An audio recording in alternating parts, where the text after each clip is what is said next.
What's up, guys and gals? Welcome back to the Nerd Castle. Today in the world of indie games, we're going to be taking a look at a title that's flying pretty high right now. Not gonna lie to you, this game's only been out for a little bit, but it's sitting at like a 96% positive review rating in early access with like 50 reviews. And so it seems to be cleaning up right now, so we're going to take a look at it today and see if it's worth adding to your wishlist or not.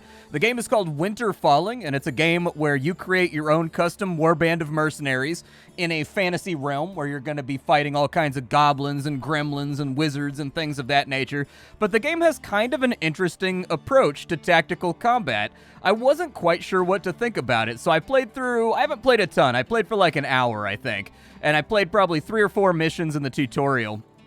And it's an odd little game about moving troop formations around.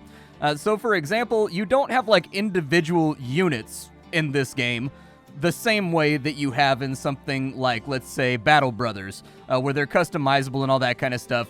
In this game, you have troop formations, and you're being hired by nobles to do certain things, and like your troop formations, they sort of arrange themselves almost on like a tabletop grid that they move around, and you have to give them orders using messenger pigeons that are on a cooldown because the pigeon has to come back after you send it out to give orders, and then there's like supply carts and logistics and things of that nature, and the composition and the arrangement of your army is very, very important. You've got scouts that look for where the enemy are at so that you can decide what their spearhead's going to look like, so that you can set up kind of counter charges and things of that nature. An interesting little title, the likes of which I'm not sure exactly exist out there.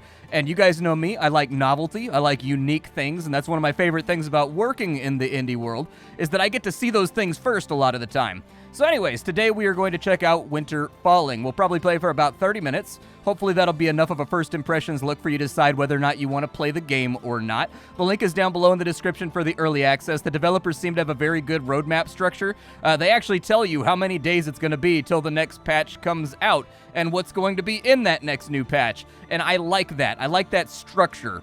Like, it gets here when it gets here never worked for me. I very much like it when devs take the time to actually be like, I'm going to hammer this thing out. I dedicated to it. Let's do it, you know? I dig that. I do the same thing with my work.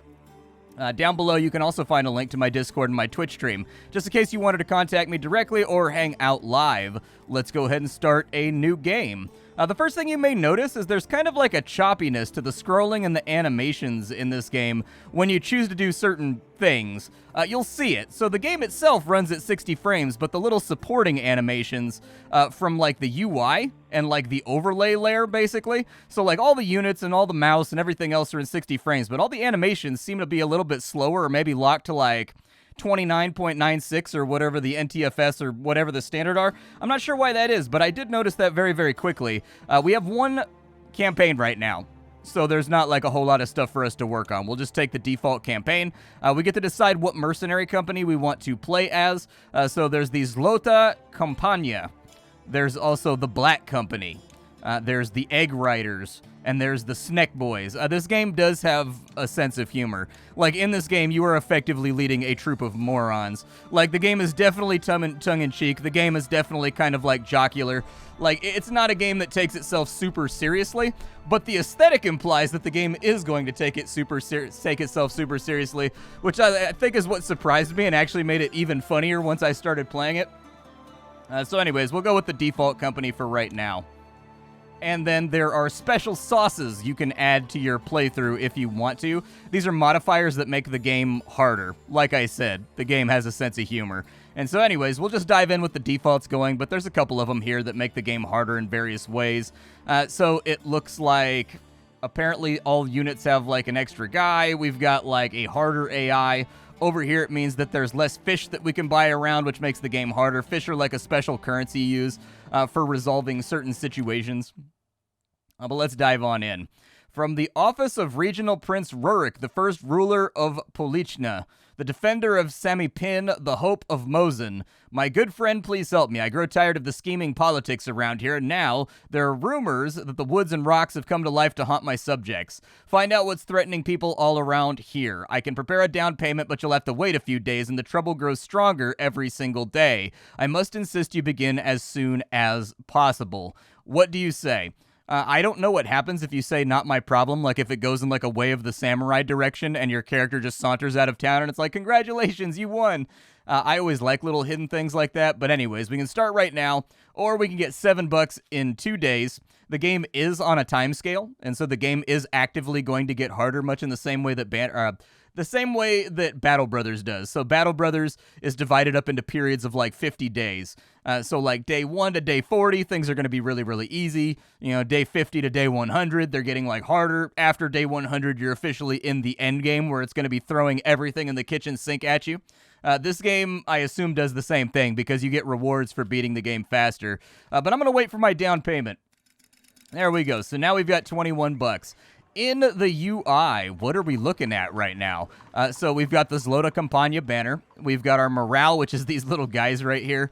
We've got these little heroism crystals. These are a special resource that they use to cast special abilities. So if you've got like a phalanx of wizards, they'll do something awesome if you spend a crystal. If you've got spearmen, they'll do something rad if you spend a crystal. Basically, these are to give you a leg up in like a straight fight. Down here, we have all the quests that are available to us. Quests cost food because you have to supply your entire unit while you travel around to make that thing happen. We've got hammers over here that can be used apparently to build structures. There's also, as I recall, there was like sticks and other things that we can get to for building palisades and whatnot and like erections out in the field. I know, get the laughs out of your system now. It's fine. Get the laughs out of your system. All right. So like over here, we have ourselves the store interface. We can buy new units. These come in packs. You can get like some archers. You can get spearmen. You can get horsey mans.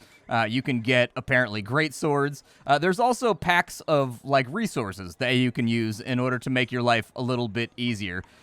If we buy 4 packs, we get a good customer special too, which is actually pretty rad. I like this feature a lot because it's easy to get behind the curve in this game if you aren't constantly kind of like buying units and moving your formations around. This is a really good system right here because as you spend money in order to get the things you need in order to carry on and play the game, like food and tools and things of that nature, the game just gives you free units every now and again as a good customer. You get those free units regardless of whether or not you're buying, you know, archers or whether or not you're buying fish and food. And so I think that's a really, really cool thing for them to have in the game. The game also has a haggling feature. And so anyways, with the haggling feature, we can lock off a box, and we don't get anything from that box. We can no longer buy from it. But in so doing, the price of all these things go down. And so sometimes it can be very, very, very much worth it to haggle until you start to get really, really low on things you can buy. If you're looking to buy very specific things like food and tools and things of that nature, like as of right now, before I could only buy one thing. Now I can buy 2 things.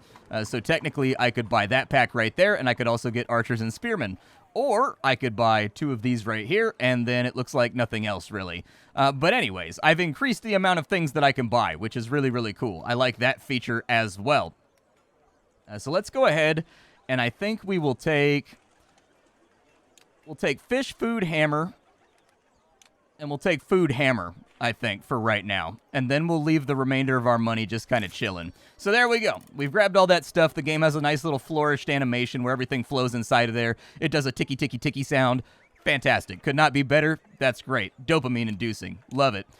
We got to go back now, and we need to take a job. So there are woofs in the woods. Polichnians are scared to wander outside the town walls at night. There's talk of wolves in the hills, coming out of the ground and kidnapping livestock and hiding beneath the earth again. Strange. We haven't seen wolves in decades. We get paid $30 for it, and it takes us 10 food to get this job done, so let's go ahead and do it. If you want to travel, if you want to get bad events, you can give less food.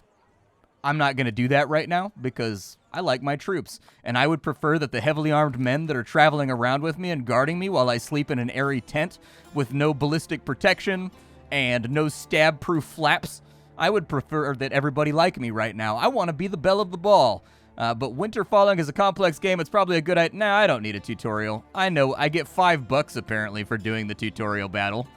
I don't want to do the tutorial battle, though, so I'm going to delay my $5 because the tutorial battle, it's got lots of text and things we've got to read, and it'll keep us from getting into the game proper. You do get an animation when you're traveling around the world map, as you saw, kind of Indiana Jones style. You've arrived at the Hot Hills. This land is covered with hot springs and random caves. Wolf tracks are exactly where the villagers said they would be. Paws clearly visible on the ground, and it's a big pack. Your men are following the tracks, but they just kind of end like the wolves disappeared or were swallowed by the earth. One of your scouts finds a sealed entrance, different from all the others. Immense heat radiates from the inside, but there's no way to open it. A whole unit of grown men can't unseal the entrance, not with all their strength. It will remain a mystery, but the sweat and the noise have attracted attention. A couple small wolves appear in the caves. They're curious what you're doing here. The curiosity currently outweighs their anxiety. One wrong move, and the wolves will call for help. The entire war band is going to be upon you. Prepare for battle. These dogs do not scare me. We shall ride with all of the glory of Polichnia. Alright, so this is the battle map right here. The scrolling also seems to be locked to like that 29 frames per second. I took a look at the options to see if I could fix that, but there doesn't seem to be a way to fix that. By and large, that's my one complaint about the game, is that like a lot of the animations for the UI and whatnot feel a little bit chunky and choppy to me. They could be a little bit smoother. But other than that, I actually like the game a lot. Now, what do we do? Here on the battle map, you'll see it's arranged into grids, and there's little trees and things around here. We can build stuff if you want to. So we can build things that are flammable so that when the enemy crosses them, we shoot them with our archers. Oil pools, same thing. We can build stockades that we can fight from behind. We can dig ramparts. To be honest with you, I haven't played around a huge amount with any of the buildings, but I have fought on top of hills and I have used the forests and whatnot. And so that's always an option. What we need to do at the beginning of the game is we need to scout. And we have a number of scouts here that are already a part of our revenue. If we take our mounted scouts and we kind of put them right there, it'll say that there's 5 units hiding in that group. If we put this right here, it will say that there's 3 units hiding in that group up there. And so anyways, now that we kind of know where enemy units are at, we can sort of play a game of Battleship to figure out exactly where they're at. So we know that that guy has 3 units and that has 0 units. So we know all the bad guys have to be in one of these 3 chunks over here. This right here says that we have 5 units hiding. This says we have none. And so anyways, what do we do with that information? Well, what we do with that information is we actually have skirmishers, scouts that can attack. And we can pick these clouds over here, like so. And if they find an enemy underneath that cloud, they will deal damage to it, thus weakening it and making it an easier challenge to conquer later on in the fight. We used up all of our harassers over there. I'm not exactly sure what I want to do here tactically. I think maybe going after the big group first, it might be a better plan. Because what's going to happen here is if I deploy to this side, we're going to have to push over here and hit these guys and wipe them, and then turn our entire revenue, basically turn our entire retinue around and fight these guys over here. However, if we can make it to the forest, we can use the forest as cover to fight these guys after we rout these guys. So definitely worth the option. In addition, we need to set up our carrier pigeons. There are different grades of carrier pigeons that will do different things. So if we send the black carrier pigeon, I can't say that word. They won't understand that it's a bird. What they do is they parse everything I say on these videos with basically a text-to-speech bot. And if I say that word right there, I will get demonetized. It will not distinguish that I'm talking about a bird.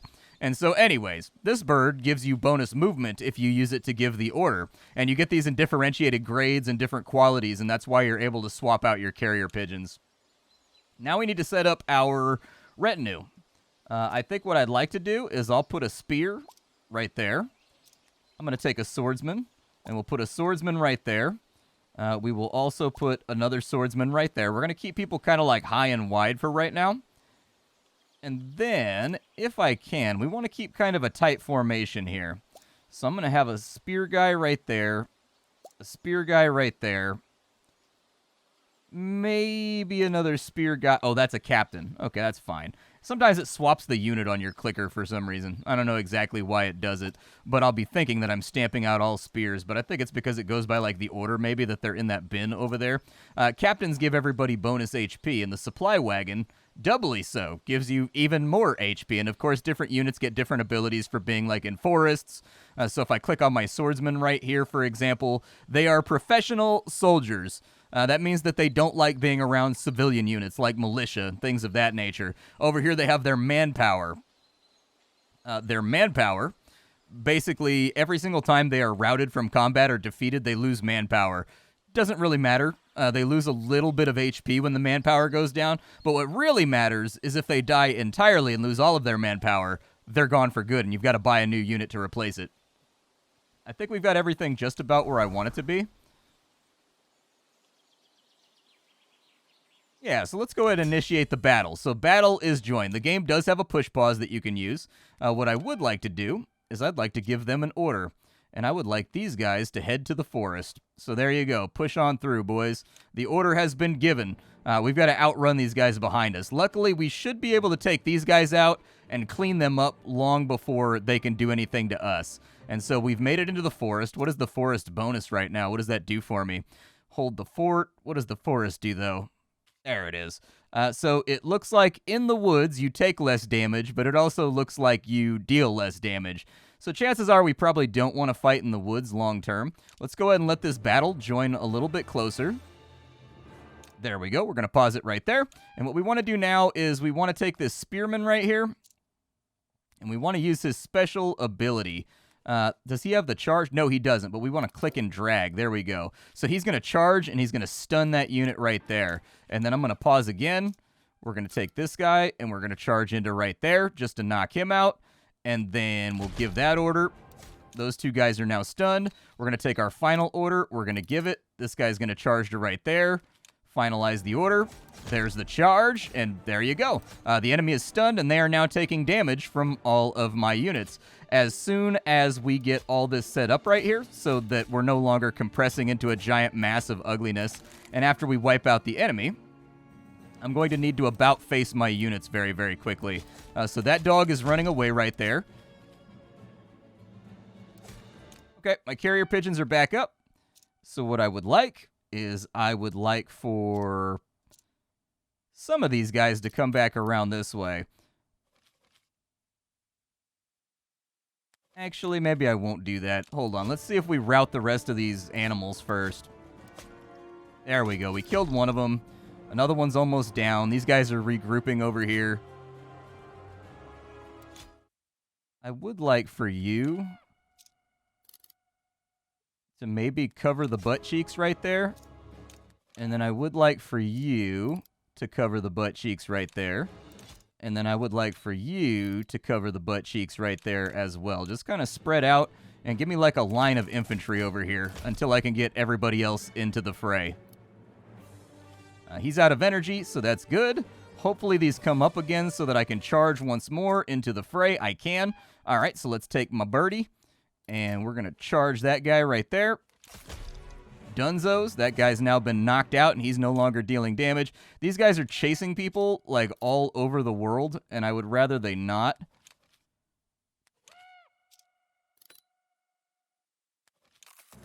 So, like, if we can end this now, that would be great. They're starting to rout, which is good. That means their morale is beginning to fail.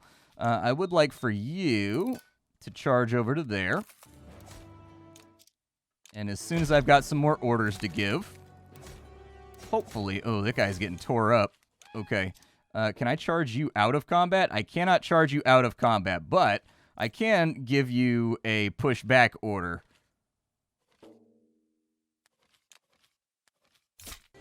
There you go. Get him on out of there.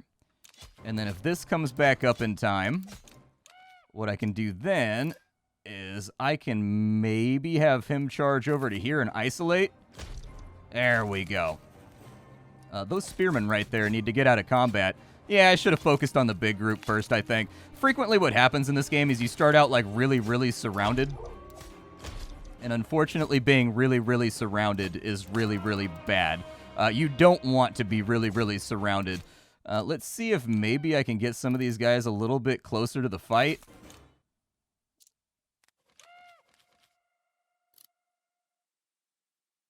Actually, maybe we'll try to run along this flank right here. Yeah, just get them in a little closer. Like, I need people to be in battle. Unfortunately, my units are like shooketh right now. So what I may need to do is use an order right here to rally everybody. So there you go. Everybody got some HP back. Hopefully they'll start feeling a little bit better. about the predicament that they are currently in. Go ahead and knock him back. There you go. So that we can have a unified front. Unfortunately, I'm losing my caravan right here. I do wish that you could give basic movement orders and things without using a carrier pigeon. Like, the carrier pigeon seems nice for, like, sprinting things on out and making things go quickly, but sometimes I wish you could just be like, hey, you go over here, dude. Oh, they've run out of spirit, unfortunately. Does anybody else have spirit? No. Everyone's spirit is horrifically shattered right now. Okay, well, get on in there, and let's just do what damage we can where we can, shall we? I've still got some heals left to go. I've still got some resources I can play around with. These guys are trying to bring themselves into combat, but I don't know if it's going to work out. He's almost dead, so, like, we're very, very close to winning right here. But as you can see, the game is really about running little cubes into each other. But there is, like, tactical considerations to be made here, especially with, like, the first thing that I want playing right now is that I want way more orders. Like, I'm trying to fill out my orders, like, right now, because there are things that I want to do, and doing them is very, very difficult without more orders. And so, as you can see, we're looping back to Polichna. And having looped back to Polichna, we get our paycheck. So there it is. We've got 36 bucks. And that's basically the way that the game functions. There's going to be different types of enemies and things that you fight along the way, but let's go into town and see if maybe we can get ourselves some goodies over here. I'm just going to haggle a whole bunch, and I'll just pick and choose what I want from the remainders. Okay, so we've got a little bit of food over here. 17 for that. We probably want to pick up, what are those guys, light riders? Heavy horses, man. I'm tempted by the heavy horses. I'm really tempted by the heavy horses.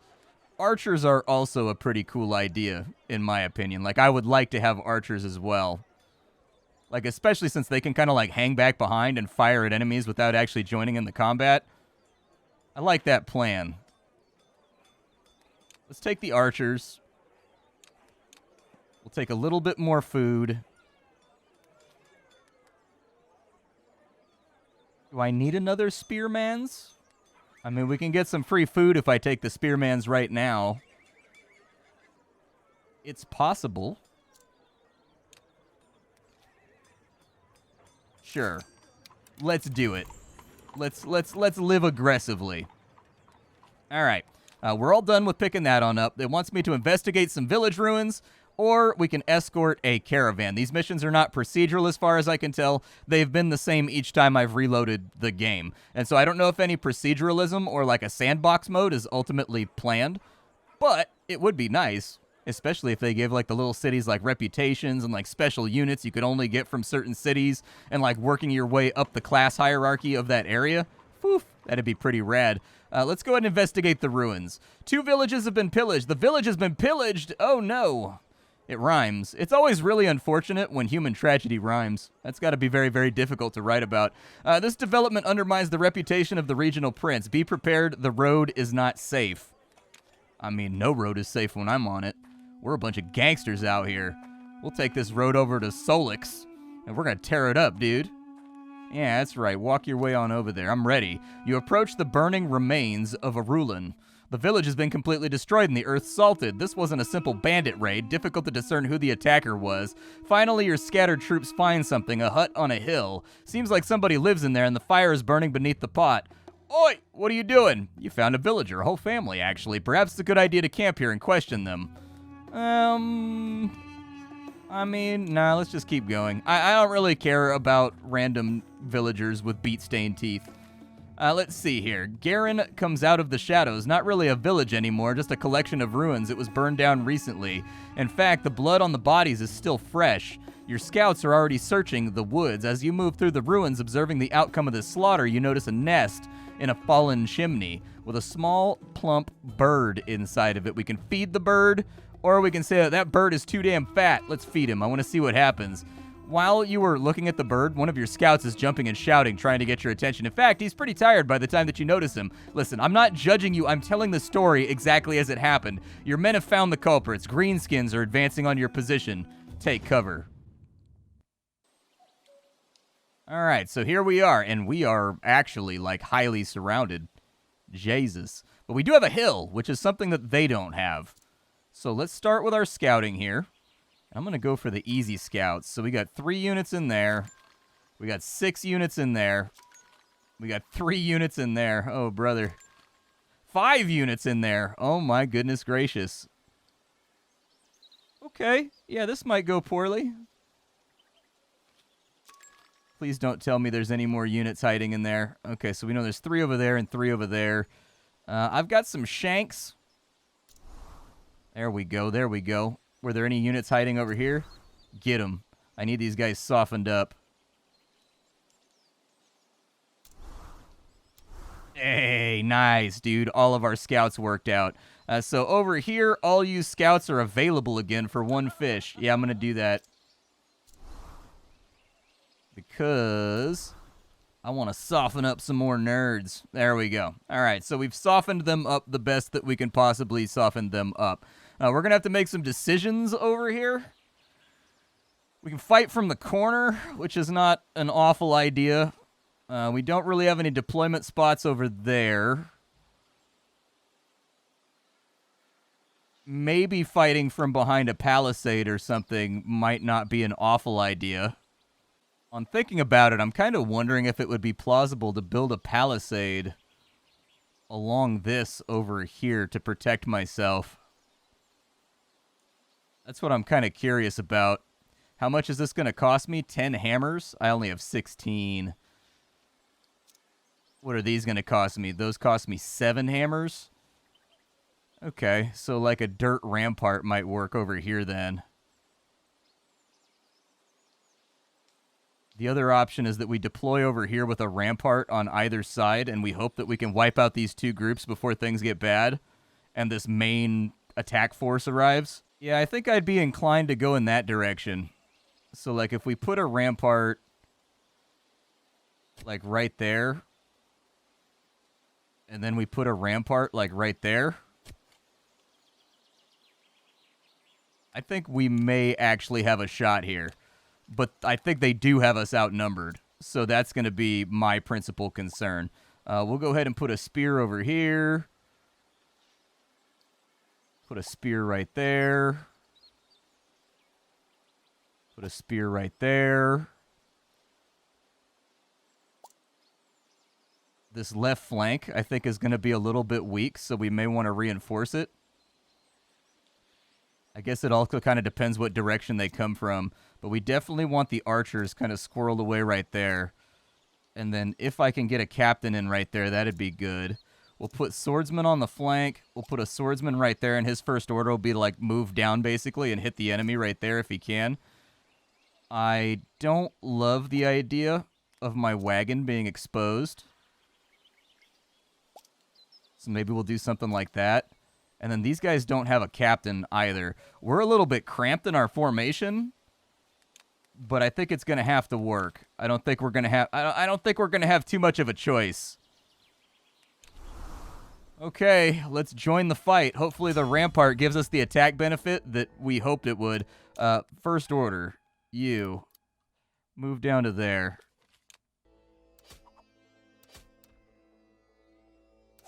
Okay, looks good. I'm happy with the engagement so far. We do have a pause ready to go, and this guy's got an ability that AoEs. There we go, and one enemy's already down. The enemy is actually pushing through our rampart, though, which is kind of horrifying. I did not entirely expect that. They are now retreating. They did get a charge off on that side. They instantly one-tapped one of my dudes. Oh, that's the worst. Okay, so they're panicking now. I'm not going to lie, I'm panicking a little bit too. Let's go ahead and give some orders. Let's go ahead and push him out of the way. And then you go ahead and do similarly. There we go, perfect. We are going to be joining in combat over on this side. How's HP looking? Is there a way to make HP, like, always be on screen? I want to see my HP at all times so that I can react to situations. Either way, he's getting hit pretty hard, so I need to give the order to rally the troops over here. There we go. Keep that HP nice and stacked up. We are getting pushed around a little bit. My hope would be that I don't lose my archer. He's got a cooldown, but I think I've got another one right there. So go ahead and keep on healing people. And we'll just really, really hope that the... Ooh, got me with a double stab right there. No bueno, no bueno. I need you to engage with that group right there, like right this second to save the archers. There you go. Engage with that group right this second. They've now lost 2 morale. Oh, I don't have any orders left to give. Okay.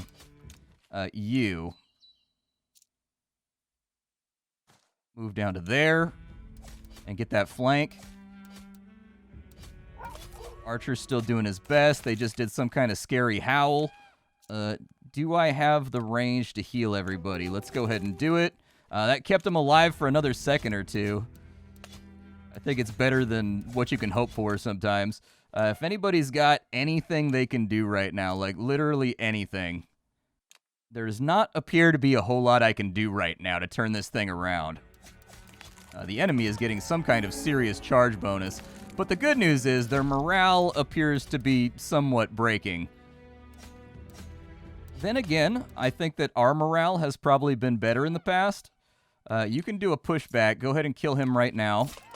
There you go. He's now retreating. I'm going to send Captain. Go ahead and charge him. Elites are immune to charges. I don't care.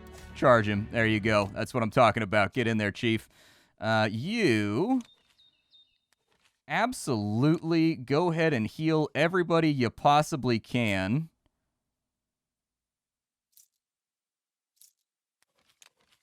There we go.